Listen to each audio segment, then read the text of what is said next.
نحمده ونستعينه ونستغفره ونؤمن به ونتوكل عليه ونعوذ بالله من شرور أنفسنا ومن سيئات أعمالنا من يهده الله فلا مضل له ومن يضلله فلا هادي له ونشهد أن لا إله إلا الله وحده لا شريك له ونشهد أن سيدنا ومولانا محمدا عبده ورسوله صلى الله تعالى على خير خلقه محمد وعلى آله وأصحابه ومن تبعهم بإحسان إلى يوم القيامة أما بعد فأعوذ بالله من الشيطان الرجيم بسم الله الرحمن الرحيم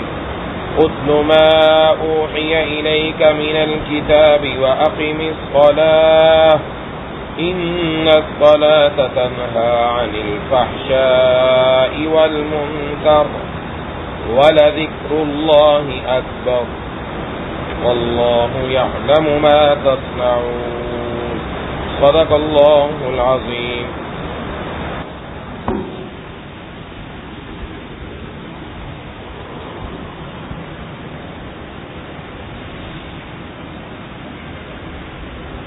میرے دوستوں اور ساتھیوں اور میری ماؤں بہنوں اور بیٹیوں،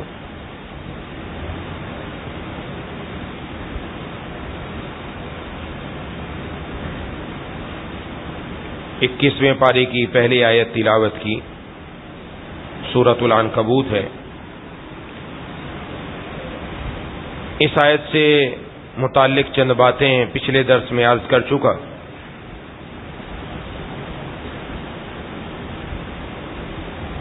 اس میں اللہ تبارک و تعالی نے ہمیں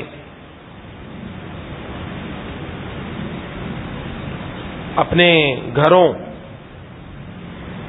اور اپنی نوجوان نسل کے ذہنوں میں پاکیزگی لانے کے لیے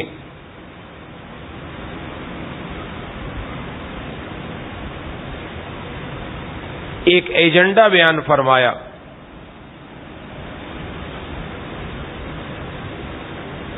جس میں اصلاً دو باتیں ہیں. ایک بات تو یہ کہ قرآن کریم کی تلاوت فرمائیے، دوسری بات نماز قائم کیجیے.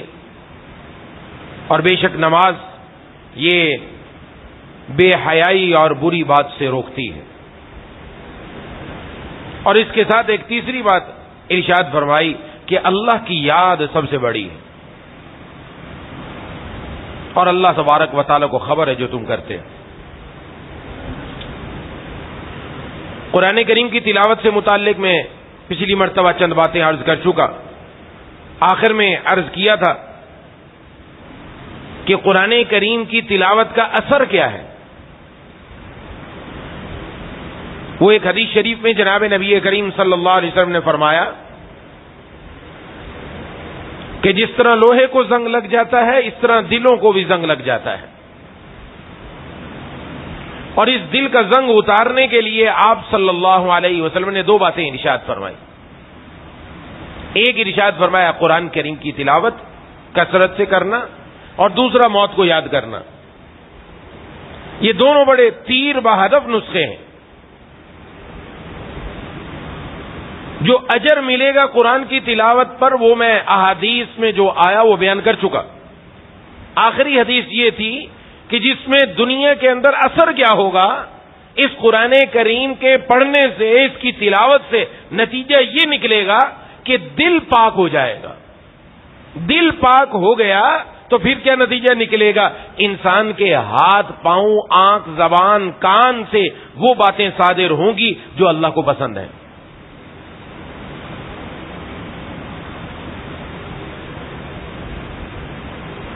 قرآن کریم میں اللہ تبارک و تعالی نے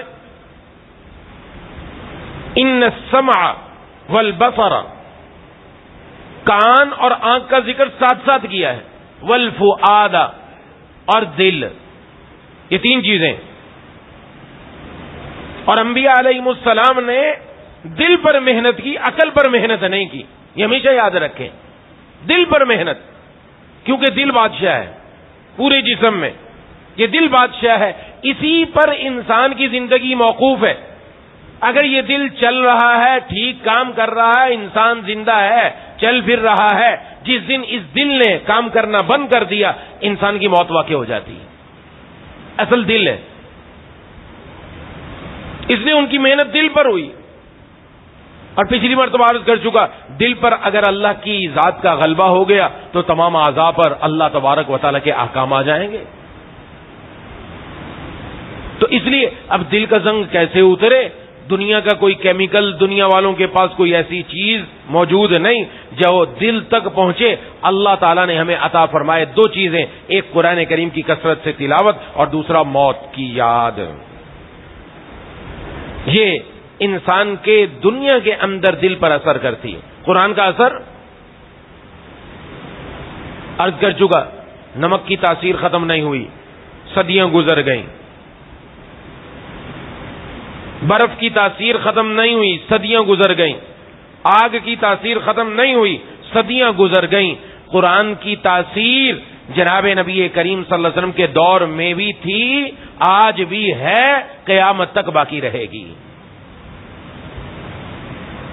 اس لیے جہاں جہاں قرآن کی تلاوت وہاں وہاں اس کی تاثیر بھی نظر آتی ہے. اس لیے میں بارہا عرض کر چکا، نوجوانوں کو بات بتائی جائے تو سمجھ میں نہیں آتی کہ جی بیٹا ہاتھ سے نکل رہا ہے. یہ میں نے اس لیے شروع میں عرض کیا، نوجوانوں کا ذہن پاک کرنے کے لیے، بچیاں اور بچیوں کا. آپ قرآن کی تلاوت پر لگا دیں کہ بیٹا روز قرآن کی تلاوت کیا کرو، اس پر لگا دیں. چند دن میں آپ کو بہت بڑی تبدیلی نظر آئے گی. اور قرآن اپنا اثر ضرور دکھائے گا. دل کا زنگ اترے گا. جب دل کا زنگ اترے گا، دل کی آنکھ کھلے گی تو ہر چیز سامنے نظر آنا شروع ہو جائے گی. آنکھ تو سب کی کھلی ہوئی ہے یہ والی، لیکن دل کی بند ہے. تو اس لیے قرآن کریم کی تلاوت اور موت کی یاد یہ بڑی چیز ہے. گھر میں کوئی بیمار ہو جائے، خصوصاً والد صاحب بیمار ہو گئے، والدہ بیمار ہو گئی، ہسپتال چلے گئے، ڈاکٹروں نے کہا کہ بہت ہی مسائل ہیں، دعا کرو. اب گھر کے اندر بھی خواتین بھی، بچیاں بھی مصلی بچھا کر بیٹھی ہوئی ہیں، مرد حضرات مسجد میں آ رہے ہیں، دعاؤں کا اہتمام ہو رہا ہے، نمازیں پڑھی جا رہی ہیں اور دعا کی جا رہی ہے. امام صاحب سے، علماء سے، نیک لوگوں کے پاس جا کر دعا کروائی جا رہی ہے. اب وہ وقت جو پہلے اللہ کی نافرمانی میں گزرتا تھا، اب نماز کی طرف آ گئے، اب اللہ کی یاد کی طرف آ گئے. اب بجائے فیس بک پر ادھر ادھر جانے کے اب قرآن کی تلاوت ہو رہی ہے، اب دعائیں مانگی جا رہی ہیں. پہلے دعاؤں میں دل نہیں لگتا تھا. موت کو یاد کرنے کا بڑا اثر ہے، یہ بڑوں بڑوں کی کایا پلٹ دیتی ہے. اس لیے دیکھ لیجئے، گھر میں انتقال ہو جائے تو گھر والوں کی کایا پلٹ جاتی ہے. یہ الگ بات ہے 4 دن پلٹے، 5 دن اس کے بعد وہ اس پر قائم رہیں یا نہ، لیکن موت اپنا اثر دکھاتی ہے. اور موت سے اللہ نے کہیں نہیں ڈرایا، نہ قرآن میں ڈرایا نہ حدیث میں. موت سے نہیں ڈرایا، موت کے بعد آنے والے برے انجام سے ڈرایا ہے. صبح میں عرض کر چکا ہوں، موت تو اللہ تعالی سے ملنے کے لیے ایک پل ہے درمیان میں. رب سے ملاقات کیسے ہوگی؟ اپنے محبوب سے اور سب سے زیادہ پیارے سے ملاقات کیسے ہوگی؟ اسی کے ذریعے پہنچے گا. تو موت اس سے ڈرایا نہیں ہے، ڈرایا کس کے بعد برے انجام سے. وہ جب جس کے سامنے ہو زندگی پلٹ جاتی ہے اور ہمیں پتہ ہوتا ہے موت کے بعد کیا ہونا ہے. اس لیے وہ گھر میں کسی کا انتقال ہوتا ہے، اثر ہوتا ہے دل پر. موت نے اثر کیا، اثر ہوا، والے انتقال ہو گیا، اس دن سب مسجد میں آئیں گے، اگلے دن فجر میں بھی موجود ہیں، تلاوت بھی ہو رہی ہے، ادھر ادھر سے مشروب بچ گئے. کیا ہو رہا ہے؟ یہ موت کو یاد کیا اور موت نے اثر دکھانا شروع کر دیا. اس لیے جناب نبی کریم صلی اللہ علیہ وسلم نے حدیث میں فرمایا کہ قرآن کریم کی تلاوت اور موت یہ دلوں کا زنگ اتار دیتی ہے، واقعتاً اتار دیتی ہے. اس لیے روزانہ موت کو تھوڑا سا یاد کریں. بہت لمبا چوڑا کام کرنے کی ضرورت نہیں ہے، بس تھوڑا سا رات کو سونے سے پہلے کہ ہم نے بھی ایک دن دنیا سے رخصت ہونا ہے، اپنے ساتھ تیاری کیا کر رکھی ہے. تھوڑا سی توجہ. آج تو مہینوں گزر جاتے ہیں، اپنا خیال ہی نہیں آتا، ارے تو نے بھی مرنا ہے، تیرا بھی نمبر آنے والا ہے. تھوڑی سی اس کی یاد بھی ہونی چاہیے. آگے فرمایا نماز قائم کیجیے. یہاں یہ نہیں فرمایا نماز پڑھیے نماز قائم کیجئے، اقیم، نماز کھڑی کر دیجئے۔ نماز کھڑی کیسے ہوگی؟ جیسے ہوتا ہے نا بچہ جوان ہو جاتا ہے اور پوچھا جائے بھی شادی وادی کی کوئی ترتیب بنائی کہ نہیں، کب بچہ ابھی پاؤں پر کھڑا ہی نہیں ہوا تو کیا ہوا میں لٹک رہا ہے؟ نہیں، وہ پاؤں پر کھڑا تو ہے۔ پھر کیا مطلب ہوتا ہے اس کا؟ اس کا مطلب یہ ہوتا ہے پاؤں پر کھڑا نہیں ہوا، ابھی تک یہ خود اپنی تمام ضروریات پوری کرنے کے قابل نہیں ہوا، ابھی یہ کما رہا ہے، ابھی اس کے پاس اتنی ضروریات نہیں اپنا اور اپنی بیوی بچوں کا خرچہ اٹھا سکے، یہ مراد ہوتی ہے۔ یہ مراد نہیں ہوتا کہ کھڑا ہی نہیں، کھڑا ہے تو نماز کھڑی کیجیے۔ کھڑی کرنے سے کیا مراد؟ لولی لنگڑی نماز نہیں کہ نماز کے اندر کسی چیز کا خیال ہی نہیں، نماز کیسی ہو رہی ہے کیسی نہیں ہو رہی، ایک دن پڑھی 2 دن چھوڑ دی، 3 نمازیں پڑھی 2 چھوڑ دی اور چند دن عادت بنائی اس کے بعد چھوڑ دی، نہیں، اقامت صلاۃ، نماز کو کھڑا کر دیجئے کہ نماز سے پہلے بھی نماز کے اندر بھی ہر قسم کے آداب کی رعایت رکھیے۔ اور نماز پڑھنے کا اثر کیا ہوگا، اس کے فائدے کیا ہوں گے، وہ تو حدیث میں ابھی بیان کرتا ہوں۔ قرآن کریم نے آخرت والی بات کی ہی نہیں، قرآن نے دنیا والی بات بیان کی۔ فرمایا ان الصلاۃ تنہی عن الفحشاء والمنکر، نماز کرے گی کیا؟ فرمایا نماز بے حیائی اور بری باتوں سے روکتی ہے۔ یہ دنیا کا اجر ہے نماز پڑھنے کا، کیا ملے گا وہ انشاءاللہ بھی عرض کرتا ہوں، لیکن نماز کا اثر کیا نکلے گا ہماری زندگی میں؟ کہ ہماری زندگی میں اثر یہ نکلے گا نماز بے حیائی اور برے کاموں سے روک دیتی ہے۔ یہ نماز کا ذاتی اثر ہے، ذاتی خاصہ ہے۔ پھر بہت سارے لوگوں کے ذہن میں آتا ہے کہ نماز کا اثر ہمیں نظر نہیں آتا، لوگ نماز پڑھتے ہیں وہ بے حیائی سے تو نہیں روک رہی، کیا وجہ ہے؟ وہ بھی عرض کرتا ہوں کہ روک رہی ہے یا نہیں روک رہی، تھوڑی سی تفصیل عرض کروں گا تو انشاءاللہ معلوم ہو جائے گا کہ کتنا روک رہی ہے اور کتنا نہیں روک رہی۔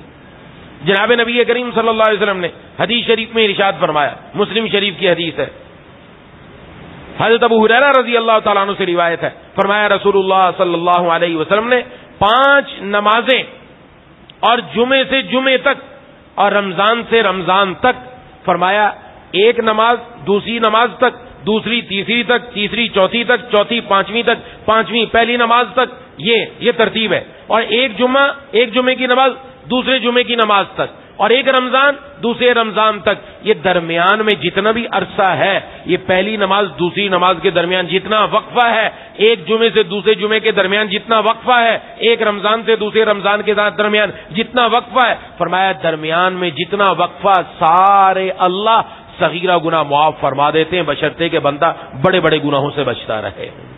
یہ نماز کا اثر ہے، نماز کا اجر ہے کہ اللہ تبارک و تعالیٰ گناہوں کو معاف فرما دیتے ہیں۔ ایک حدیث شریف میں ارشاد فرمایا آپ صلی اللہ علیہ وسلم نے کہ اگر تم میں سے کسی ایک کے دروازے پر کوئی نہر ہو اور وہ اس میں ہر دن 5 مرتبہ غسل کرے، کیا اس کے جسم پر کوئی میل کچیل باقی رہے گی؟ عرض کیا کہ نہیں، اس کے جسم پر میل کچیل نہیں باقی رہے گی۔ آپ صلی اللہ علیہ وسلم نے ارشاد فرمایا یہ 5 نمازوں کی مثال ہے، اللہ ان کے ذریعے بھی بندے کی خطائیں مٹا دیتے ہیں۔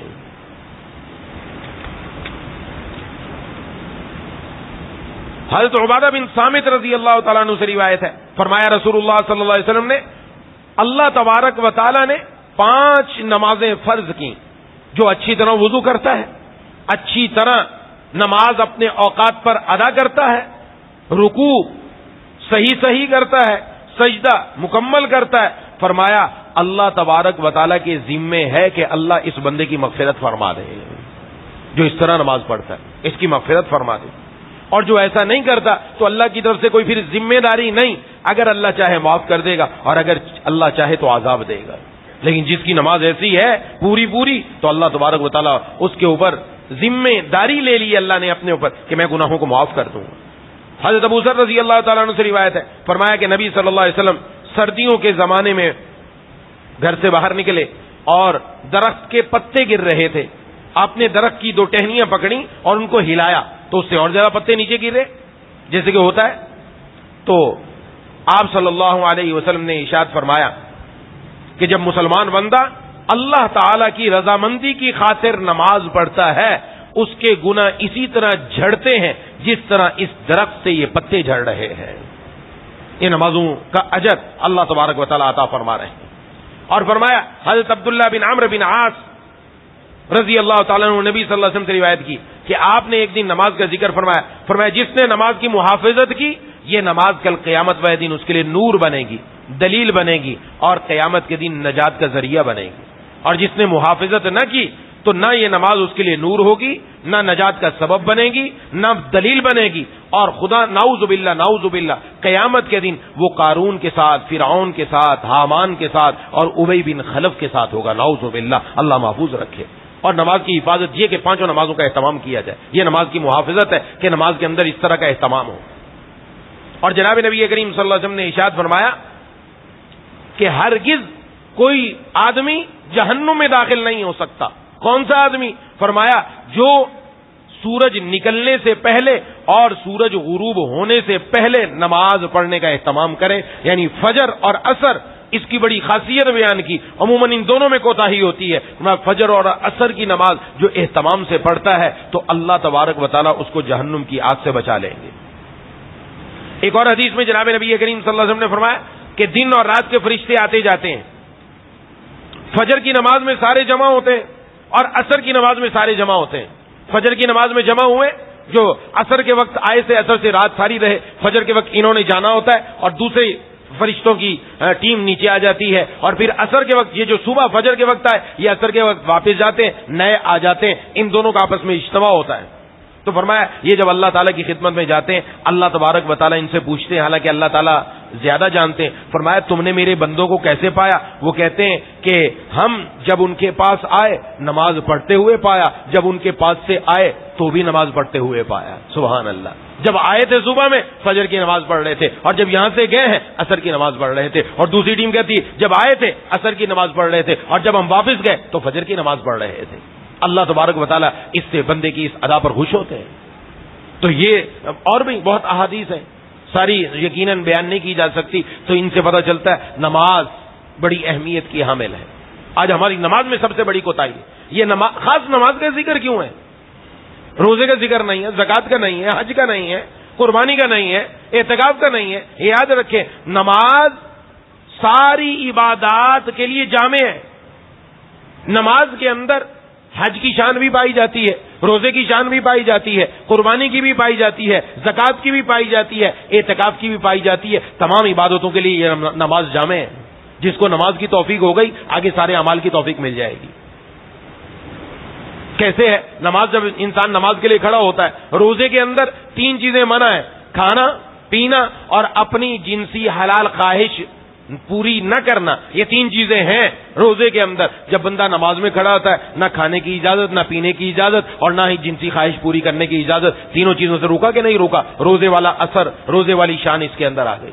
زکوٰۃ کے اندر مال خرچ کیا جاتا ہے۔ نماز پڑھنے کے لیے انسان کو اپنا سطر ڈھانپنا ضروری ہے۔ مرد کے لیے ناف سے لے کر گھٹنے شامل ہیں، عورت کے لیے پورا جسم۔ نماز کے اندر، نماز کے لیے عرض کر رہا ہوں، پردے کا حکم نہیں بیان کر رہا، نماز کا بتا رہا ہوں۔ نماز میں عورت کے لیے کتنا جسم ڈھانپنا ضروری ہے؟ پورا جسم ڈھانپنا ضروری ہے، سوائے ہاتھوں کے، پاؤں کے اور چہرے کے۔ نماز کا، پردے کا نہیں، بار بار عرض کر رہا ہوں، لوگوں کو اس سے غلط فہمی ہوتی ہے۔ تو اس کو بھی تو اپنا لباس پورا بنانا ہے، مرد کو بھی اپنا لباس پہننا ہے۔ تو لباس مفت میں ملتا ہے، پیسہ خرچ ہوتا ہے، پیسہ خرچ ہوگا اس کے اوپر۔ پیسہ خرچ کرنے والی شان زکوٰۃ والی وہ بھی نماز کے اندر پائی جاتی ہے۔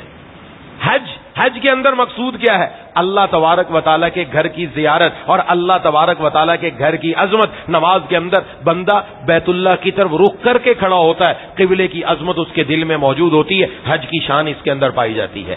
اعتکاف کے اندر بندہ اپنے آپ کو مسجد میں لا کر محبوس کر دیتا ہے، روک دیتا ہے۔ اب وہ نہ آج باہر نکل سکتا ہے، نہ کوئی اور کام کر سکتا ہے، مسجد میں رہنا ہے، عبادت کرنی ہے۔ نماز میں بندہ جتنی دیر نماز پڑھ رہا ہے یہ اس جگہ پر محبوس ہو گیا، اس جگہ سے ہل نہیں سکتا، جس جگہ کھڑا ہے اسی جگہ اپنی کھڑے اس نے پوری نماز ادا کرنی ہے۔ اعتکاف والی شان پائی گئی۔ قربانی کے اندر اللہ تبارک و تعالیٰ کی کبریائی اور اللہ کی عظمت بیان کرنی ہوتی ہے۔ نماز کے اندر بندہ اللہ کے سامنے ہاتھ باندھ کر کھڑا ہے، یہ اللہ کی کبریائی بیان کر رہا ہے، اللہ کی عظمت ہے۔ پھر رکوع میں چلا جاتا ہے اور انتہائی عاجزی کرتا ہے کہ سجدے میں اللہ کے سامنے چلا جاتا ہے، اللہ کی عظمت اور کبریائی کو بلند کرتا ہے۔ یہ نماز سب کے لیے جامع ہے، اس لیے نماز کا حکم دیا گیا ہے کہ نماز معمولی عبادت نہیں۔ اور آج سب سے بڑی غفلت ہماری نماز میں ہے۔ نماز یا تو پڑھتے نہیں ہیں یا پڑھتے ہیں تو پوری نہیں پڑھتے، اور اگر پوری پڑھتے تو اس کے اندر ان چیزوں کا اہتمام نہیں جو قرآن میں بیان کی گئی۔ اقامت صلاۃ نہیں ہے، اقامت صلاۃ نماز سے پہلے انسان کا پاک ہونا ضروری، چاہے وہ مرد ہو چاہے وہ عورت. آج پاکی کا اہتمام ہی نہیں ہے کہ پاکی ہوئی بھی کہ نہیں ہوئی، اور یہی بہانہ بنایا جاتا ہے نماز نہ پڑھنے کا، نماز نہ پڑھنے کا. آج کل نوجوان باہر گھوم رہا ہو، آپ اس کو کہیں چلو جی نماز پڑھنے کی جائے، یا پاک نہیں ہوں میں. ہاں جواب کیا آتا ہے؟ پاک نہیں ہوں. اس لیے پھر اگلی مرتبہ دیکھیں گے، اور اگلی مرتبہ آتی نہیں، آنا ہی نہیں ہے. یہاں تو یہ جواب ہو گیا. اور اگر کوئی دوست آیا، یار فلاں جگہ کسی نے مجھے دعوت دی ہے، میں جا رہا ہوں، تو بھی میرے ساتھ چل. اب یہ بندہ وہی تھا جس کو ابھی کہا نماز کے لیے، کہا جی کپڑے پاک نہیں ہے، ہاں جسم پاک نہیں ہے، کہ بس 1 منٹ میں آیا، 1 منٹ میں یوں کیا اور گیا، بھاگا. کیا کیا؟ جا کے گھر میں جا کے غسل کیا، غسل کر کے دوسرے کپڑے پہنے اور بڑا پپو بن کر باہر نکلا. ہے کہ نہیں؟ کیوں؟ نماز کی اہمیت موجود نہیں. وہاں جانے کے لیے کہ چلو پارٹی ہوگی، وہاں جا کر ہلا گلا ہوگا، وہاں جا کر کھانا پینا ہوگا، اس کے لیے تیاری کرنے کے لیے تیار ہے، اور 1 منٹ میں تیاری کر کے آ رہا ہے. نماز کے لیے کیوں نہیں آ رہا؟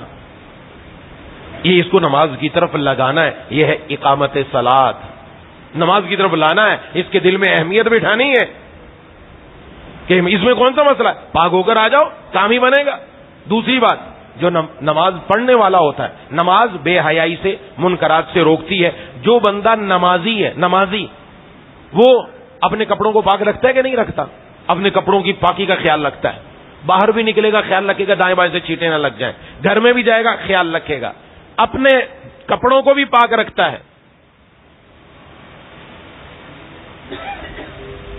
اپنے کپڑوں کو بھی پاک رکھتا ہے، اپنے جسم کو بھی پاک رکھتا ہے. کیونکہ جسم پاک نہیں ہوگا تو نماز کیسے پڑھے گا؟ جب جسم کو پاک رکھے گا تو اپنے دماغ اور دل میں گندے خیالات آنے والی چیزوں، ان سے بھی بچے گا کہ نہیں بچے گا؟ بچے گا. جو نمازی ہوگا، چاہے وہ مرد ہو چاہے عورت، یہ نماز بے حیائی سے روکتی ہے، روک رہی ہے، روک رہی ہے، روک دیا. نماز روکتی ہے. نماز کی تاثیر ہے کہ جتنی دیر یہ نماز پڑھے گا اتنی دیر تو یقیناً یہ بے حیائی اور برے کاموں سے رکا ہوا ہے. جتنی دیر نماز پڑھ رہا ہے، اور نماز سے پہلے اس نے وضو کرنا ہے، اس وقت یہ اپنے آپ کو پاک رکھے گا، جسم بھی پاک رکھے گا اور دل بھی پاک رکھے گا اور کپڑے بھی پاک رکھے گا. کیونکہ ظاہر ہے اگر دل گندا ہوا تو جسم بھی ناپاک ہو جائے گا، جسم ناپاک ہوا تو کپڑے بھی ناپاک ہو جائیں گے. یہ تینوں چیزیں اس کی محفوظ ہوئی کہ نہیں ہوئی؟ تینوں چیزیں محفوظ ہو گئی تو نماز بے حیائی سے روکتی ہے اور برے کاموں سے روکتی ہے، روک رہی ہے. الحمدللہ جتنے نماز پڑھنے والے مرد و عورتیں سب اہتمام کرتی ہیں. عورتیں بھی بعض مرتبہ یہی عذر پیش کرتی ہیں، جی چھوٹا بچہ ہے بار بار پیشاب کر دیتا ہے، تو باقی عورتیں کیسے سنبھالتی ہیں نماز پڑھنے والی؟ وہ بھی تو سنبھال نہیں بچوں کو، ہی نہیں ان کے ہاں اولادیں نہیں ہیں، وہ بھی سنبھالتی ہیں. یہ صرف اپنے دل کو جواب دیا جاتا ہے خوش کرنے کے لیے کہ میرے پاس عذر ہے. یہ کوئی عذر نہیں ہے. اہتمام کرنا چاہیے پاکی کا. تو پہلی چیز ہے پاکی. پاکی کا اہتمام ہی نہیں ہے، طہارت کا اہتمام ہو. اس کے بعد وضو، وہ شریعت اور سنت کے طریقے کے مطابق ہو. وضو کے اندر آداب کی رعایت رکھی جائے. ابھی موقع نہیں ساری بات بتانے کا، اس میں میں پہلے باتیں عرض کر چکا ہوں مکمل طور پر. وضو کر لیا، اس کے بعد جب نماز کے لیے آ کر کھڑے ہوں گے طہارت بھی پوری ہوگی، وضو بھی پورا ہوگا. اب نماز کے اندر دل لگے گا، نماز میں دل مولا کی طرف متوجہ ہو جائے گا. نماز میں خیال، کہتے خیالات بار بار آتے ہیں. بار بار خیال آنے کی وجہ طہارت نہیں ہے ہماری، یا تو جسم ناپاک ہے یا کپڑے ناپاک ہیں، ان کو اچھی طرح پاک کرنے کا اہتمام نہیں کیا، یا وضو کے اندر گڑبڑ کر کے آیا ہے، اس لیے اثر ہو رہا ہے. جناب نبی کریم صلی اللہ علیہ وسلم ایک مرتبہ نماز پڑھا رہے تھے، آپ جو سورت پڑھ رہے تھے اس میں اشتباہ ہو گیا، تو آپ صلی اللہ علیہ وسلم نماز پڑھنے کے بعد آپ نے ارشاد فرمایا لوگوں کا کیا حال ہے؟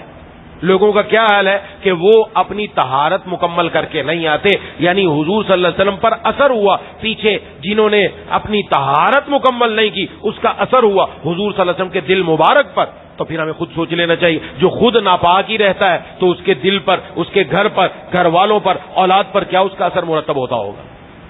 پاک رہنا، پاک پاک پاکیزگی کو پسند کیا گیا.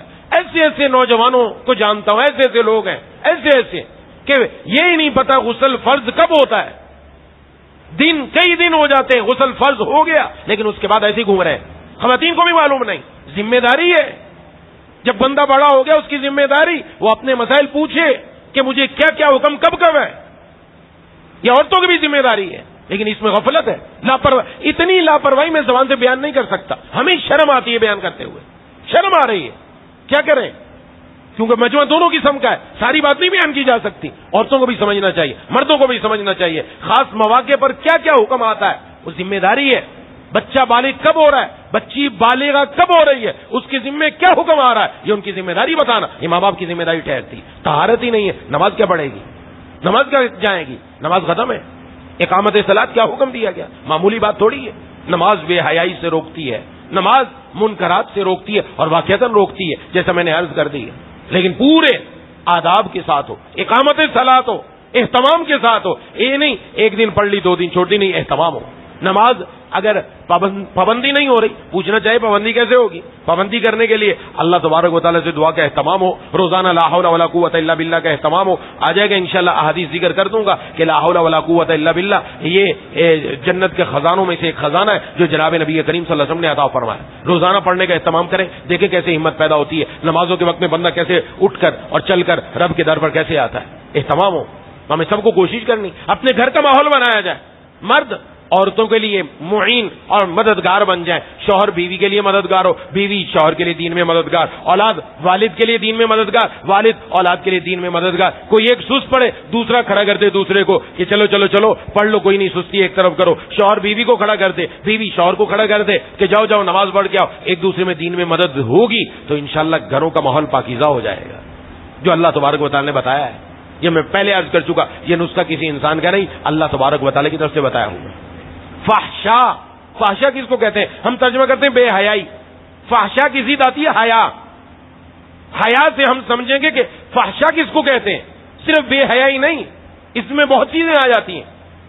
حیا کا معنی ہے کہ انقباض النفس عن القبیح، بری چیز سے انسان کے نفس کا رک جانا. اللہ تبارک و تعالیٰ نے ہر انسان میں ایک بریک رکھی ہے. بریک، کبھی بھی انسان گاڑی چلا رہا ہے، کسی قسم کی گاڑی چلا رہا ہے، ہر گاڑی میں بریک ہوتی ہے. کوئی بھی سامنے ناگوار واقعہ پیش آنے والا ہو، بریک مارتا ہے کہ نہیں مارتا؟ بریک مارتا ہے. سامنے کوئی جمپ آ گیا، بریک مار لی. سامنے کوئی انسان آ گیا، کوئی جانور آ گیا، کوئی اور چیز آ گئی، بریک مار کے روک لیا جاتا ہے. یہ کیا جاتا ہے. ایسے ہی اللہ نے انسان کے اندر بھی بریک رکھی ہے. ہر بری چیز سے وہ اپنے آپ کو روکتا ہے. فطری طور پر اللہ نے ہمیں پاکیزہ پیدا کیا. بچہ جب دنیا میں آتا ہے پاکیزہ ہوتا ہے. آنکھ بھی پاکیزہ، زبان بھی پاکیزہ، کان بھی پاکیزہ، دل بھی پاک، ہر چیز پاک ہے. یہ بعد میں ہے، شیطانیت بعد میں آتی ہے. وہ والدین کی تربیت کا نتیجہ. جیسے میں نے عرض کیا، آنکھ اصل، کان. آنکھ سے ریکارڈنگ کون سی ہوتی ہے؟ ویڈیو ریکارڈنگ ہوتی ہے. کان سے آڈیو ریکارڈنگ ہوتی ہے. آڈیو ریکارڈنگ اور ویڈیو ریکارڈنگ، بچے کے اندر ہم نے ریکارڈ کیا کیا، آڈیو کے ذریعے کیا بھیجا، ویڈیو کے ذریعے کیا بھیجا. اگر آڈیو اور ویڈیو میں ہم نے کارٹون بھیجے، ہم نے گانے بھیجے، ہم نے ڈرامے بھیجے، ہم نے فلمیں بھیجی، تو دل کے اندر وہی جمع ہوگا. تو دل کے اندر سے پھر یہ امید نہ رکھے کہ یہ بچہ قرآن کریم کی تلاوت کرنے والا بن جائے گا. اندر کیا بھیجا ہم نے، جو اندر ڈالا وہی باہر نکلے گا. آپ ریکارڈ کر رہے ہیں، کوئی بھی چیز ریکارڈ کر رہے ہیں، آڈیو ریکارڈ ہو یا ویڈیو ریکارڈ ہو، جو چیز ریکارڈ کی جائے گی وہی اندر سے آئے گی نا، کوئی دوسری چیز تو نہیں نکل سکتی. اگر تلاوت کی ریکارڈنگ ہے، تلاوت کی آواز آئے گی. اور اگر گانے کی ریکارڈنگ کا خدا نخواستہ اندر سے گانے کی ریکارڈنگ آئے گی. ہم نے کیا ریکارڈنگ کرائی؟ گھر میں ماحول بنایا ہے ایسا کہ بچہ قرآن کو لے کر بیٹھے. میں نے عرض کیا، عرب کے اندر الحمدللہ اب بھی رواج ہے کہ قرآن کریم کا ایسا اہتمام ہے، آپس میں سب بیٹھ کر قرآن کریم کی تلاوت. ایک آیت والد نے پڑھی، دوسری آیت اس کی بچے کی والدہ نے پڑھی، تیسری آیت اس بچے کی بہن نے پڑھی، چوتھی بچے نے پڑھی، پانچویں اس کے دوسرے بھائی نے پڑھی. سب بیٹھے ماشاءاللہ قرآن کریم کی تلاوت چل رہی ہے. ہمارے یہاں کیا ماحول ہے؟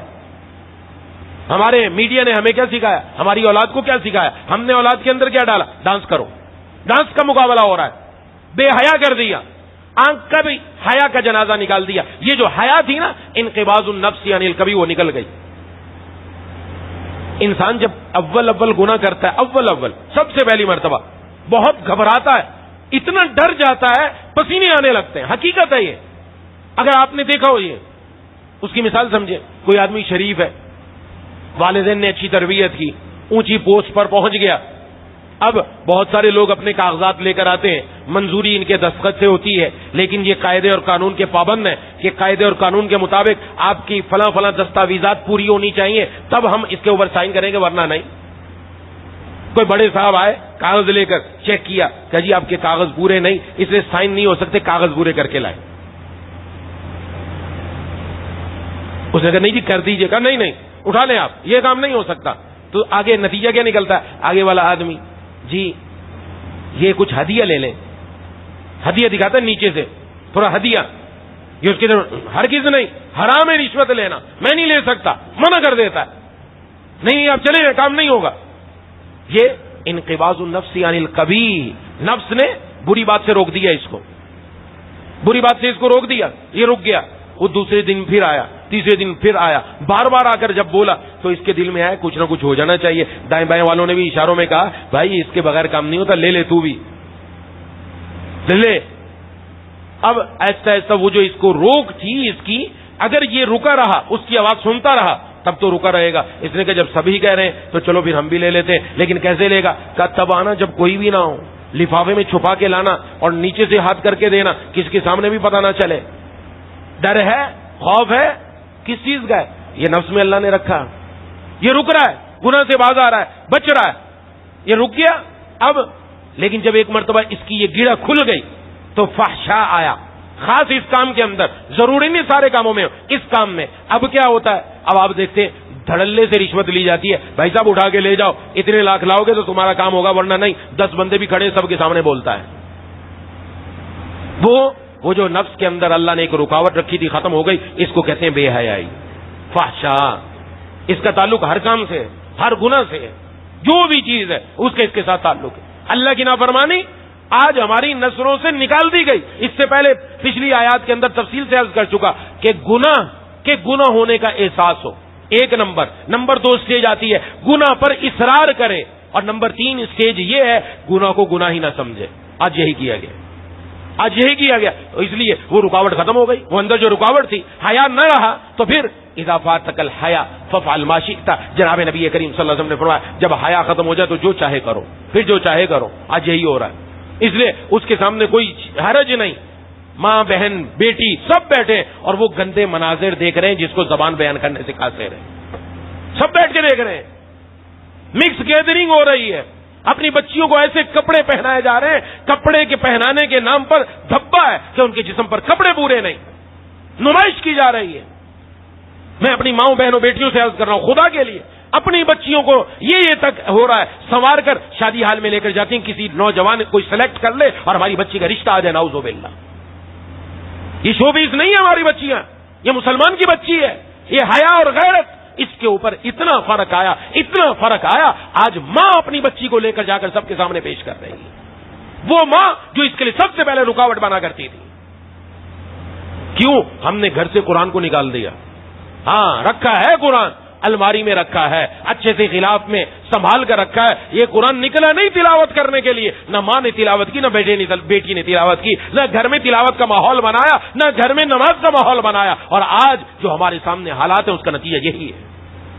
قرآن کریم نے ہمیں اتنا بڑا نسخہ دے دیا. آج عمل کر کے تو دیکھیں, اس قرآن کو لا کر تو دیکھیں. یہ فحشاء, یہ گھروں سے دیکھو بھاگتی کیسے. وہ انقباض النفس یعنی القبیح, یہ جب انسان کا ختم ہو جائے, نفس کی روک ٹوک ختم ہو جائے, وہی انسان ختم ہو جاتا ہے. اور آج یہی کیا گیا, جس کی وجہ سے معاملات ہے. اب بھی آ سکتے ہیں ہم, اب آ جائے قرآن کی طرف, آ جائے اقامت صلاۃ کی طرف. ابتداءً کوشش تو کرے بندہ, ہمت تو کرے, تھوڑا تھوڑا قدم تو بڑھائے, پھر دیکھیں اللہ تبارک و تعالیٰ نتیجہ کیا عطا فرماتے ہیں. اور منکر ہر وہ کام جس سے اللہ اور اس کے رسول نے روکا ہے, آج وہ سارے کام ہو رہے ہیں جس سے اللہ نے روکا, جس سے رسول اللہ صلی اللہ علیہ وسلم نے روکا. ناچ گانے کا کس کو پتا ہے ناجائز نہیں ہے, ناچ گانا ناجائز ہے, حرام ہے, سب چیزیں معلوم ہیں, لیکن اپنی شادیوں میں ناچ گانا ہے کہ نہیں ہے؟ جب تک وہ ناچ گانا نہ ہو جائے شادی پوری نہیں ہوتی. دکھلاوا ہے کہ نہیں ہے؟ ہندوؤں والی رسمیں ہیں کہ نہیں ہے؟ حضور کی کوئی سنت بھی ہے اس کے اندر. نکاح بھی بڑی مشکل سے ہوتا ہے. یہ تو ہم پہلے واقعات سنتے تھے, اب ہوا ہے ساتھ. صرف ایسا نہیں کہ سنا, مشاہدہ, آنکھوں سے دیکھا کہ نکاح کا پتہ ہی نہیں کہ نکاح بھی ہونا ہے, رخصتی بھی ہو گئی. گھر جا کر وہاں یاد آیا کہ ہم تو نکاح کے بغیر رخصتی کرا کر لے آئے ہیں. نکاح ختم, پتہ ہی نہیں ہے کہ نکاح بھی ہونا ہے. رات کو 11 بجے بارات آئے گی, یاد آئے گا او ہو نکاح کا بھی انتظام کرنا تھا. اب بھاگو مولوی صاحب کو پکڑو, کہیں سے کسی کو اٹھا کے لے آؤ. باقی سارے کام سب ہو رہا ہے. وہ نکاح جو عبادت تھی, جو دین کا حصہ ہے, ہم نے اس کو اپنی فہرست سے نکال دیا. ہم نے شادی کو رسم بنا دیا. یہ حال ہے. کس وجہ سے؟ ہاں قرآن رکھا ہے، اس کے نیچے سے بیٹی کو گزار دیں گے، اوپر قرآن کیا ہوا ہے، نیچے سے بیٹی گزر رہی. یہ قرآن اوپر کرنے سے بیٹی میں کوئی برکت نہیں آنی، یاد رکھو، کوئی برکت نہیں آنی. نعوذ باللہ یہ قرآن کے ساتھ مذاق بھی ہے. ساری زندگی قرآن کھول کر نہیں پڑھا اور شادی کے موقع پر بیٹی کے سر کے اوپر قرآن کر دیے، نیچے سے گزر جائے. اب اس کی شادی میں برکت پیدا ہو جائے گی. رب کی نافرمانی کر کے ہم یہ سمجھیں کہ اس قرآن کے نیچے سے گزارنے سے قرآن کا سایہ آ گیا، اس پر کچھ بھی نہیں آیا، بلکہ الٹا پکڑ ہو سکتی ہے. یہ قرآن اس لیے آیا تھا، یہ تو کھول کر پڑھنے کے لیے آیا تھا. پڑھتے تو صحیح. محبوب کبریا خاتم الانبیاء سرکار دو عالم صلی اللہ علیہ وسلم نے اپنی بچیوں کی شادی نہیں کر کے دکھائی. کیسی شادیاں ہوئی ہیں؟ بات وہی ہے، اقامت صلاۃ نہیں ہے، تلاوت نہیں ہے، دونوں چیزیں نکل گئی تو کیا کریں گے؟ یہی وہ چیز تھی جو ہمیں ان چیزوں سے روکتی. یہ نماز ہی روکنے والی تھی، نماز کی تاثیر تھی. اور یہ جو میں نے عرض کر دیا اتنا تو روکا. اب بندہ چلا گیا نماز پڑھ کر، اب اپنے دنیاوی مشغلوں میں دھندوں میں مصروف ہے. اب وہاں پر بھی نماز روکے گی، بشرطے کہ نماز ہو، بشرطے کہ نماز مسنون آداب سنتوں کے ساتھ، آداب کے ساتھ، مستحبات کے ساتھ ہو. ہر چیز میں بڑھیا پسند ہے، کسی چیز میں کمی نہیں پسند. کمی نہیں، کپڑوں میں کمی، اگر گھڑی لینی ہے اعلیٰ قسم کی لینی ہے، کھانا اعلیٰ قسم کا، کہیں بھی کمی پسند نہیں. نماز ہماری کمی والی ہے یا پوری ہے؟ نماز کے اندر اچھی صفات ہیں کہ نہیں ہے؟ ہم نے نماز سنت کے مطابق سیکھی کہ نہیں؟ میری نماز میں نے کبھی غور کیا یہ ایسی ہے جو حضور صلی اللہ علیہ وسلم کے طریقے کے مطابق ہو؟ یہ عورتوں کو بھی سمجھنا ہے، مردوں کو بھی سمجھنا ہے. تو جس چیز کی اہمیت ہوتی ہے بندہ اسی کو سیکھتا ہے. کسی چیز میں کمی قبول نہیں ہے. ماں باپ کو بڑا دکھ لگتا ہے جب بیٹا کم نمبر لے کر آتا ہے. سالانہ امتحان ہوئے کہ تم نمبر کم لے کر آئے، ابا بھی غصے، اماں بھی غصے. لیکن کبھی یہ بھی ہے کہ اس نے دین میں بھی تو نمبر کم لیے ہیں، نمازیں بھی تو اس کی پوری نہیں ہے، تلاوت بھی تو یہ نہیں کرتا، یہ بھی کبھی پوچھا ہے اس سے؟ ہر چیز میں ان میں کمی گوارا نہیں، اور یہاں کمی گوارا کی جا رہی ہے. اس کا نتیجہ کیا نکلے گا؟ یہی جو بتا دیا گیا. اس لیے اس کا بڑا اہتمام، اقامت صلاۃ، اس کا اہتمام ہو، نماز قائم کی جائے تمام آداب کے ساتھ اور آداب کی رعایت رکھتے ہوئے. اور نماز کے اندر 4 جگہ ہیں جہاں ہم غلطی کرتے ہیں. نمبر 1 رکوع کے اندر، نمبر 2 رکوع کے بعد جب کھڑے ہوتے ہیں قوما، اور نمبر 3 سجدے کے اندر، اور نمبر 4 سجدے سے جب اٹھ کر بیٹھتے ہیں دونوں سجدوں کے درمیان جلسہ. اس کے اندر گڑبڑ ہوتی ہے، جلدی جلدی اس کام کو کرنے کی طرف بھاگتا ہے.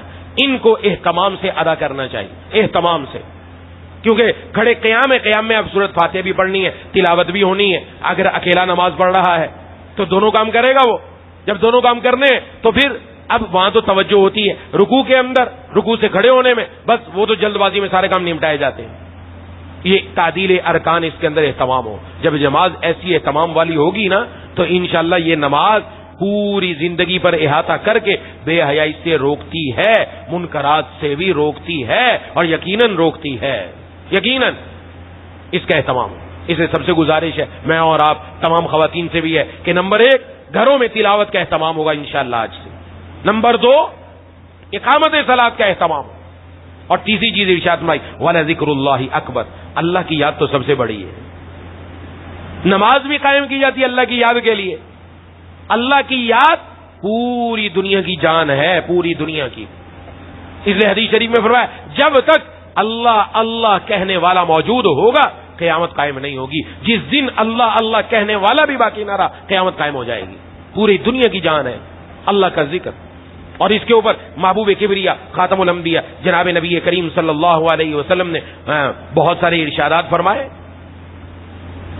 ایک حدیث میں ارشاد فرمایا، حضرت ابو ہریرہ رضی اللہ تعالیٰ عنہ اور حضرت ابو سعید رضی اللہ تعالیٰ عنہ دونوں حضرات فرماتے ہیں کہ رسول اللہ صلی اللہ علیہ وسلم نے فرمایا کچھ لوگ اللہ کی یاد کے لیے بیٹھتے ہیں تو پھر کیا ہوتا ہے؟ فرمایا ان کو فرشتے آ کر ڈھانپ لیتے ہیں، اللہ تبارک و تعالیٰ کی رحمت ڈھانپ لیتی ہے اور ان پر سکینت نازل ہوتی ہے، اور اللہ تعالیٰ ان کا ذکر ان لوگوں کے پاس کرتے ہیں جو اللہ کے پاس موجود ہیں.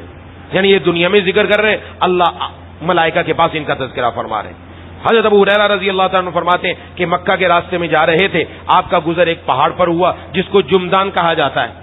تو آپ نے وہاں چلتے ہوئے ارشاد فرمایا کہ مفردون سبقت لے گئے، مفردون سبقت لے گئے، آگے بڑھ گئے. تو حضرات صحابہ کرام نے عرض کیا اے اللہ کے رسول صلی اللہ علیہ وسلم مفردون کون ہیں؟ یہ کون لوگ ہیں؟ آپ نے فرمایا اللہ کو بہت زیادہ یاد کرنے والے مرد اور اللہ کو بہت زیادہ یاد کرنے والی عورتیں، یہ وہ ہیں جو دوسروں سے آگے بڑھ گئی. حضرت ابو ہریرہ رضی اللہ تعالیٰ عنہ سے روایت ہے اللہ تبارک و تعالیٰ فرماتے ہیں میں اپنے بندے کے ساتھ اس کے گمان کے مطابق معاملہ کرتا ہوں، یعنی اچھا گمان رکھنا چاہیے، برا گمان نہیں رکھنا چاہیے، اللہ کے ساتھ اچھا گمان رکھے۔ اور فرمایا میں اس کے ساتھ ہوتا ہوں جب وہ مجھے یاد کرتا ہے، میں اس کے ساتھ ہوتا ہوں جب وہ مجھے یاد کرتا ہے، اور اگر وہ اپنے جی میں یاد کرے یعنی تنہائی میں اکیلا بیٹھ کر یاد کرے تو میں بھی اس کو اپنے جی میں یاد کرتا ہوں، اور اگر وہ مجھے لوگوں کی جماعت میں یاد کرے تو میں ان سے بہتر جماعت میں اس کو یاد کرتا ہوں، میں ان سے بہتر جماعت میں ان کو یاد کرتا ہوں۔ یہ ادھر ذکر شروع کیا، ادھر کام بن گیا۔ ایک تابعی تھے، وہ ذکر کرنے لگے تو اس وقت اپنے شاگرد کو فرمایا اللہ مجھے یاد فرما رہے ہیں۔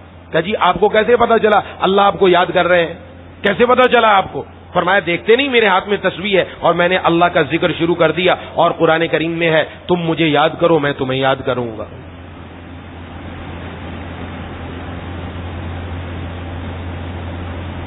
انعام ذکر کا یہ قرآن نے بتایا، انعام ذکر کا یہ قرآن نے بتایا، ذاکر کو اس کا مولا بھی یاد کر رہا ہے، جو یاد کرتا ہے اللہ تعالیٰ کو اللہ بھی اس کو یاد کر رہا ہے۔ حضرت ابو سعید رضی اللہ تعالیٰ عنہ فرماتے ہیں کہ حضرت معاویہ رضی اللہ تعالیٰ عنہ ایک مرتبہ مسجد میں تشریف لائے، مسجد میں ایک حلقہ لگا ہوا تھا، تو انہوں نے آگے ارشاد فرمایا کہ تمہیں کس چیز نے یہاں بٹھایا، کیوں بیٹھے ہوئے ہو؟ انہوں نے کہا ہم اللہ کو یاد کرنے کے لیے بیٹھے ہیں۔ تو انہوں نے قسم دی، اللہ کی قسم کیا تم صرف اسی لیے بیٹھے؟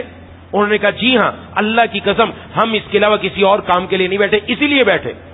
تو فرمایا میں نے تمہیں قسم اس وجہ سے نہیں دی کہ میں تم پر کوئی تہمت لگانا چاہتا ہوں، فرمایا کہ میں تم سے زیادہ جناب نبی کریم صلی اللہ علیہ وسلم کے قریب تھا، اور ایک مرتبہ رسول اللہ صلی اللہ علیہ وسلم بھی ایسے تشریف لائے، حضرات صحابہ کرام رضوان اللہ علیہم اجمعین بیٹھے ہوئے اللہ تعالیٰ کا ذکر کر رہے تھے، تو آپ صلی اللہ علیہ وسلم نے فرمایا تمہیں کس نے بٹھایا، کس چیز نے بٹھایا، یہاں کیوں بیٹھے ہو؟ انہوں نے عرض کیا ہم اللہ کو یاد کر رہے ہیں، اللہ کی حمد کر رہے ہیں، اللہ کی تعریف بیان کر رہے ہیں کہ اللہ تعالیٰ نے ہمیں اسلام عطا فرمایا، اللہ نے ہم پر احسان فرمایا۔ حضور نے فرمایا کیا اللہ کی قسم واقعتاً تمہیں اسی چیز نے بٹھایا؟ انہوں نے عرض کیا اللہ کی قسم واقعتاً ہمیں اسی چیز نے بٹھایا۔ آپ صلی اللہ علیہ وسلم نے ارشاد فرمایا حضرات صحابہ کرام سے میں تم سے قسم لے کر تم پر تہمت نہیں لگانا چاہتا، لیکن ابھی میرے پاس جبرائیل امین آئے اور جبرائیل امین نے مجھے بتلایا کہ اللہ عز وجل تمہارے ذریعے اپنے فرشتوں پر فخر فرما رہے ہیں۔ کیا بات ہے، یہ ادھر بیٹھا ہے یاد کر اللہ فخر فرما رہے فرشتوں کے سامنے کہ میرے بندے دیکھو مجھے یاد کر رہے ہیں، اس سے بڑھ کر اور کیا چیز ہونی چاہیے؟ حکیم الامت حضرت تھانوی رحمہ اللہ نے فرمایا انعام ذکر کا یہ سب سے بڑا انعام ہے کہ بندے کو اس کا مولا یاد کرے، سب سے بڑا انعام، اور کچھ ملے نہ ملے یہ بڑا انعام ہے، یہ بڑا انعام ہے۔ اور ایک حدیث میں اللہ تبارک و تعالیٰ فرماتے ہیں، حضرت ابو ہریرہ رضی اللہ تعالیٰ سے روایت ہے، رسول اللہ صلی اللہ علیہ وسلم نے فرمایا اللہ فرماتے ہیں میں اپنے بندے کے ساتھ ہوتا ہوں جب وہ مجھے یاد کرتا ہے اور میرا نام لے کر اس کے ہونٹ حرکت کرتے ہیں، میں اس کے ساتھ ہوتا ہوں، اور کیا چاہیے؟ کتنی بڑی بڑی سعادت کی بات ہے۔ اور حضرت عبداللہ بن عمر رضی اللہ عنہما سے روایت ہے، وہ نبی صلی اللہ علیہ وسلم سے روایت کرتے ہیں آپ نے فرمایا کہ ہر چیز کے لیے صاف کرنے کی ایک چیز ہوتی ہے، دنیا کے اندر کوئی بھی چیز کو چمکانے کے لیے ہمارے پاس مختلف قسم کے ہمارے پاس صابن ہوتے ہیں اور کیمیکلز ہوتے ہیں جن کے ذریعے ہم چمکاتے ہیں، فرمایا دلوں کو چمکانے والی چیز اللہ کی یاد ہے، اللہ کی یاد یہ دلوں کو چمکا دیتی ہے۔ اب یاد ذکر اللہ میں کیا کیا، ذکر اللہ میں بہت ساری چیزیں چند عرض کر دیتا ہوں۔ آپ صلی اللہ علیہ وسلم نے ارشاد فرمایا جو بندہ دن میں 100 مرتبہ سبحان اللہ و بحمدہ سبحان اللہ و بحمدہ یہ 100 مرتبہ پڑھتا ہے اللہ تعالیٰ اس کے سارے گناہ معاف فرما دیتے ہیں، اگرچہ سمندر کی جھاگ کے برابر ہو، سارے گناہ معاف۔ آج کتنا وقت ہے ہمارے پاس، اتنا وقت ہوتا ہے خام کا وقت ضائع کرتے رہتے ہیں، وقت برباد۔ صبح سے لے کر شام تک چند اوقات ہیں جس میں ہم کام کرتے ہیں، باقی سارا وقت عورتوں کو بھی سننا چاہیے یہ بات، ادھر ادھر لگا دیا، غیبتوں میں، چغلیوں میں اور فون پر باتیں کرنے میں، ہاں یا فیس بک پر چلے گئے، یوٹیوب پر چلے گئے، فضول، کوئی فائدہ ہی نہیں ہے، ذرہ برابر فائدہ نہیں، بلکہ فائدہ کیا نقصان ہے الٹا، کہ غلط جگہ جا رہے ہیں، آگے جا کے نقصان ہی نقصان، اور وہاں بیٹھ کر اللہ کی یاد ہو رہی 100 مرتبہ سبحان اللہ و بحمدہ پڑھنے میں کیا مشکل ہے۔ آپ صلی اللہ علیہ وسلم نے ارشاد فرمایا کہ جو آدمی صبح کو یا شام کو پڑھتا ہے 100 مرتبہ سبحان اللہ و بحمدہ، فرمایا اس دن سب سے افضل عمل کرنے والا یہی بندہ ہے، الا یہ کہ کوئی بندہ ایسا ہو جو 100 مرتبہ سے زیادہ پڑھ لے وہ اس سے افضل ہو جائے گا، جو 100 مرتبہ پڑھنے والا وہ سب سے افضل ہے۔ ایک حدیث میں ارشاد فرمایا تم میں سے کوئی عاجز ہے اس بات سے کہ روزانہ 1000 نیکی کر لیا کرے؟ تو جو بیٹھے ہوئے تھے ان لوگوں میں سے کسی نے پوچھا کہ ہم میں سے کون ہے جو 1000 مرتبہ نیکی کرے؟ آپ صلی اللہ علیہ وسلم نے فرمایا جو 100 مرتبہ سبحان اللہ کہتا ہے اللہ 1000 نیکی کا ثواب عطا فرماتے ہیں. 1000 نیکی کا ثواب. 100 مرتبہ سبحان اللہ پڑھا, کتنا ثواب مل گیا؟ 1000 نیکی کا ثواب مل گیا. یہ تو صرف زبان ہلائی کام بن گیا. ایک حدیث میں ارشاد فرمایا جناب نبی کریم صلی اللہ علیہ وسلم نے چوتھا کلمہ فرمایا جو بندہ یہ پڑھتا ہے لا الہ الا اللہ وحدہ لا شریک لہ لہ الملک ولہ الحمد وہو علی کل شیء قدیر 100 مرتبہ دن میں 100 مرتبہ فرمایا اللہ تبارک و تعالی کے ہاں اس کو اس پر کیا ملتا ہے؟ 10 غلام آزاد کرنے کا ثواب ملتا ہے. آپ کے جی 10 غلام یہ تو معمولی سا لگتا ہے. ایک غلام اگر بندہ آزاد کرے, حدیث شریف میں آج کل تو غلام نہیں ہے, حدیث شریف میں جو بندہ کسی غلام کو خرید کر آزاد کرتا ہے اللہ تعالیٰ اس غلام کے ہر جز کے بدلے اس آزاد کرنے والے کے ہر جز کو جہنم سے آزاد فرما دیتے ہیں. ہر جز آزاد, یعنی پورا انسان جہنم سے آزاد. ایک غلام پر 10 غلام کا ثواب مل رہا ہے. سبحان اللہ.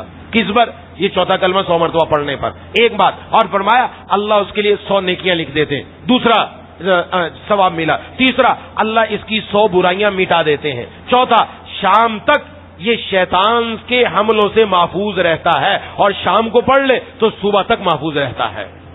اور کیا چاہیے؟ کیا اہم باتیں جو بندہ اس کا اہتمام کر لے تو اللہ تبارک و تعالیٰ کہاں سے کہاں تک پہنچا دے. فرمایا جو آدمی دن میں 100 مرتبہ سبحان اللہ پڑھتا ہے صبح کو پڑھے یا شام کو وہ ایسے ہے جیسے اس نے 100 حج کیے. جیسے اس نے 100 حج کیے. اور جو 100 مرتبہ صبح میں یا شام میں کیا پڑھتا ہے الحمدللہ وہ ایسے جیسے اس نے 100 گھوڑے اللہ کے راستے میں دیے. جو 100 مرتبہ لا الہ الا اللہ پڑھتا ہے صبح میں یا شام میں وہ ایسے ہے جیسے اس نے حضرت اسماعیل علیہ السلام کی اولاد میں سے 100 غلام آزاد کیے. جو 100 مرتبہ صبح یا شام میں اللہ اکبر پڑھتا ہے فرمایا اس سے بڑھ کر اس دن کوئی عمل کرنے والا نہیں الا یہ کہ اس دن کوئی 100 مرتبہ سے زیادہ پڑھے. یہ جناب نبی کریم صلی اللہ علیہ وسلم نے یہاں تک ارشاد فرمایا. اب یہ ان میں سے کسی نہ کسی کو اپنے معمول میں لانا چاہیے. لا حول ولا قوت الا باللہ کے بارے میں عرض کیا تھا. حضرت ابو ہریرہ رضی اللہ تعالیٰ عنہ سے روایت ہے رسول اللہ صلی اللہ علیہ وسلم فرمایا لا حول ولا قوت الا باللہ یہ 99 بیماریوں کا علاج ہے. 99 اور ان میں سب سے کمتر وہ غم ہے. غم کوئی آدمی غمگین ہے, غم لگ جاتا ہے کبھی انسان کو, لا حول ولا قوت الا باللہ پڑھنا شروع کر دے غم دور ہو جائے گا. دوسری حدیث میں ارشاد فرمایا جناب نبی کریم صلی اللہ علیہ وسلم نے کہ لا حول ولا قوت الا باللہ کثرت سے پڑھا کرو یہ تو جنت کے خزانوں میں سے ہے. یہ جنت کے خزانوں میں سے ہے تو چلتے پھرتے بندہ اس کا اہتمام کرے, اس کو پڑھنے لگ جائے. یہ اللہ کا ذکر ہے. ذکر کی بھی عادت رکھنی چاہیے. روحانی غذا, جسم کی غذا مٹی میں ہے, جسم مٹی سے بنا ہے. کھانا پینا ہمارا سارا کا سارا مٹی سے نکلتا ہے. کیا دالیں, کیا چاول, کیا روٹی, کیا گندم, جو کچھ, کیا پھل فروٹ سب کچھ وہیں سے آتا ہے. یہ جسم کی غذا ہے. اور روح آسمانوں سے آئی ہے, اس کی غذا اللہ نے اپنی یاد میں رکھی ہے. روزانہ صبح میں اگر یاد کر لیا جائے روح تگڑی ہو جائے گی. آج جسم کو تگڑا کرنے کی فکر ہوتی ہے, روح تگڑی نہیں ہے, روح کمزور ہو رہی ہے جس کی وجہ سے گناہوں کی طرف میلان بڑھ رہا ہے. اور جب روح تگڑی ہو جائے گی تو گناہوں سے انسان بچنا شروع ہو جائے گا. تگڑی ہو جائے گی اور اپنے نفس کا مقابلہ کرے گا, شیطان کا مقابلہ کر لے گا, آسانی سے مقابلہ کر سکتا ہے. روح کو اگر دیا ہی نہیں کچھ غذا تو روح تو کمزور ہوتی جائے گی. تو روزانہ اس کو تھوڑی سی غذا دینی چاہیے. پہلے بھی بارہا عرض کیا روزانہ 100 مرتبہ لا الہ الا اللہ پڑھ لیا جائے. افضل الذکر لا الہ الا اللہ, حدیث شریف میں ہے سب سے افضل ذکر لا الہ الا اللہ, لا الہ الا اللہ, صرف اتنا ہی. اور ایک حدیث شریف کا مفہوم ہے کہ لا الہ الا اللہ جو آدمی روزانہ 100 مرتبہ پڑھتا ہے اللہ تبارک و تعالی قیامت والے دن اس کا چہرہ 14ویں کے چاند کی طرح چمکا دیں گے. اور میرے مرشد عارف باللہ مجدد زمانہ رومی ثانی حضرت اقدس حضرت مولانا شاہ کی محمد اختر صاحب نفر اللہ مرکز فرماتے تھے کہ جو 100 مرتبہ پڑھے گا اللہ قیامت والے دن منہ 14ویں کے چاند کی طرح چمکا دیں گے. فرمایا اللہ دنیا میں بھی منہ چمکانے والے اعمال کی توفیق عطا فرمائیں گے. اس کا فائدہ یہ ہوگا ایسے اعمال جن سے منہ کالا ہو جائے وہ اعمال سے اللہ حفاظت فرمائیں گے اس کلمے کی بدولت. روزانہ 100 مرتبہ پڑھ لیا جائے, استغفار 100 مرتبہ کر لیا جائے, درود شریف 100 مرتبہ کر لیا جائے. یہ تو ایک معمولی مقدار ہے ورنہ اس سے بڑھا سکتے ہیں. درود شریف آپ 300 مرتبہ پڑھ لیں, 500 مرتبہ پڑھ لیں, 1000 مرتبہ پڑھ لیں. ایسے ہی استغفار چلتے پھرتے پڑھتا رہے, دیکھیں کتنے سارے غم دور ہو جائیں گے. لا حول ولا قوت الا باللہ پہلے بھی عرض کر چکا, روزانہ 111 مرتبہ پڑھنے کا اہتمام کریں. 111 مرتبہ روزانہ پڑھیں گے انشاءاللہ فائدہ ہی فائدہ. اس کی وجہ سے نیکی کرنے کی ہمت بھی اللہ عطا کریں گے, گناہ سے بچنے کی طاقت بھی عطا فرمائیں گے. اس کا معمول رکھے. تو بہرحال یہ تین باتیں ان کو اپنی زندگی میں لے آئیں, معمول میں لے آئیں. گھر میں روزانہ 5 منٹ کے لیے عرض کر رہا ہوں, دین کی بات کر لیا کریں. یہ گھر کے بڑوں سے گزارش ہے. خواتین بھی سنیں, خواتین کو بھی اس طرف توجہ رکھنی چاہیے کہ اگر آپ کے مرد حضرات وہ یہ کام نہیں کرتے, وہ زیادہ مصروف رہتے ہیں یا آتے ہیں تھکے ہوئے آتے ہیں, آپ 5 منٹ کے لیے دین کی بات کر لیں. اور کوئی لمبی چوڑی نہیں, وہ عرض کرتا رہتا ہوں پہلے بھی کہ فضائل اعمال میں سے ایک حدیث پڑھ کر سنا دی جائے. سب سے آسان طریقہ ہے, سب سے آسان. اس کے ساتھ بیٹھ کر تھوڑا سا ہم ذکر کریں گے, 3 مرتبہ درود شریف پڑھ لیں. سارے بچے بھی پڑھ لیں, ماں بھی پڑھ لیں, والد بھی پڑھ لیں.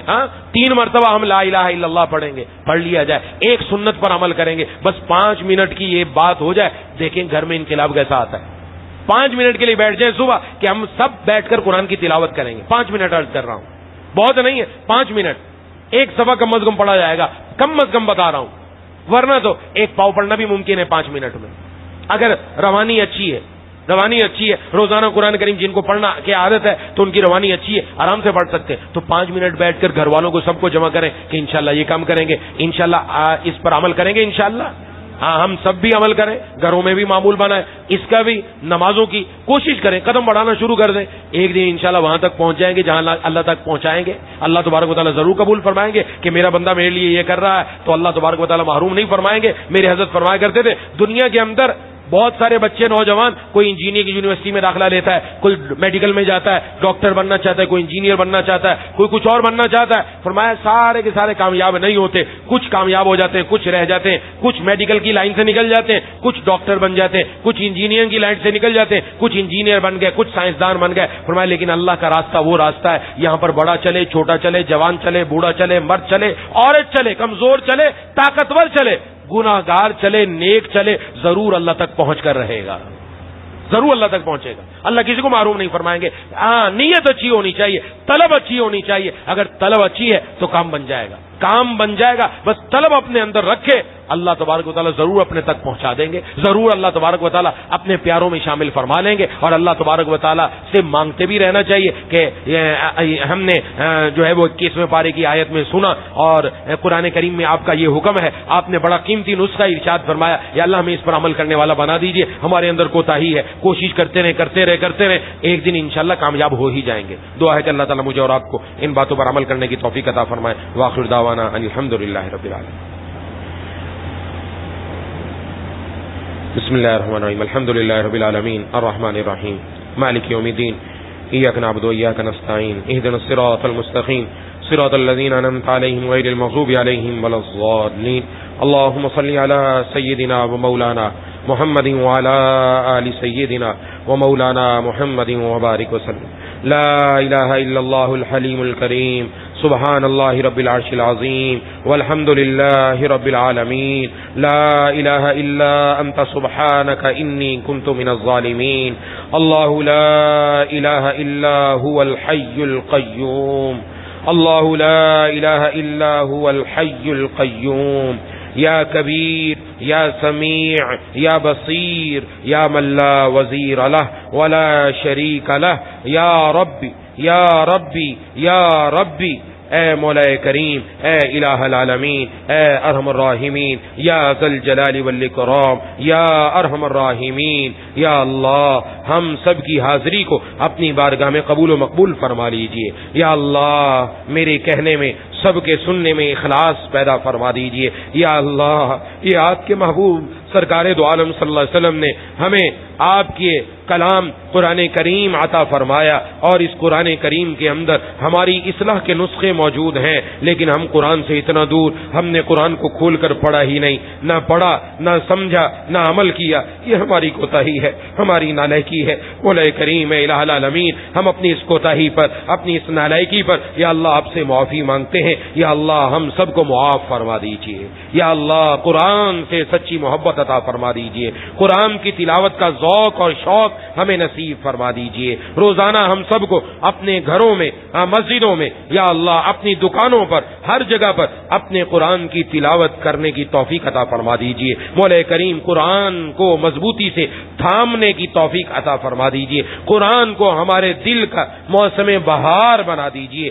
قرآن کریم کو ہماری آنکھوں کی ٹھنڈک بنا دیجئے۔ قرآن کریم کو ہماری زبانوں کی لذت بنا دیجئے۔ مولا کریم اے الہ العالمین، اے ارحم الراحمین، اقامت صلاۃ کی بھی توفیق عطا فرما۔ ہم میں یا اللہ جو نمازوں کی کوتاہی پائی جاتی ہے، یا اللہ اس کوتاہی کو دور فرما کر روزانہ 5 وقت نماز پڑھنے کی توفیق عطا فرما دیجئے۔ اپنی روزانہ 5 نمازیں پوری پڑھنے کی توفیق عطا فرما دیجئے۔ مردوں کو بھی، خواتین کو بھی، بچوں کو بھی، بچیوں کو بھی، ہم سب کو یا اللہ، اور مردوں کو، ہم سب مردوں کو مسجد میں آ کر تکبیر اولیٰ کے ساتھ، جماعت کے ساتھ، سنت کے مطابق آداب کی رعایت رکھتے ہوئے نماز ادا کرنے کی توفیق عطا فرما دیجئے۔ مولا کریم طہارت اور پاکیزگی کا خیال رکھنے کی توفیق عطا فرما دے۔ مولا کریم اے الہ العالمین، جس طرح ہم اپنے جسم کو پاک رکھنے کی فکر کرتے ہیں، اپنے کپڑوں کو پاک رکھنے کی فکر کرتے ہیں، یا اللہ ہمارے دل اور دماغ کو بھی پاک فرما دیجئے۔